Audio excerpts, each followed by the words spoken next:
Nandagopan Kottarakkara government higher secondary സ്കൂളിൽ പഠിക്കുന്നു. കഴിഞ്ഞ 2 വർഷമായിട്ട് സംസ്ഥാന സ്കൂൾ കലോത്സവത്തിൽ എ ഗ്രേഡ് കരസ്ഥമാക്കാൻ സാധിച്ചു. ഈ വട്ടവും ജില്ലാ റവന്യൂ സ്കൂൾ കലോത്സവത്തിൽ എ ഗ്രേഡ് കരസ്ഥമാക്കി. ഞാൻ കൊട്ടാരക്കര ഗാന്ധിമുക്ക് നന്ദനത്തിൽ വീട്ടിൽ താമസിക്കുന്നു. വീട്ടിൽ അച്ഛൻ, അമ്മ, ചേച്ചി എന്നിവരുണ്ട്.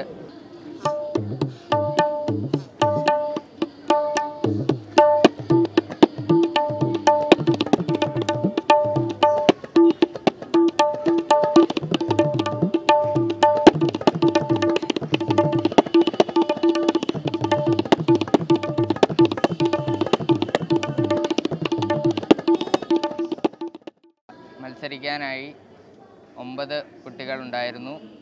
ഫസ്റ്റ് എ ഗ്രേഡ് എനിക്ക് കരസ്ഥമാക്കാൻ സാധിച്ചു.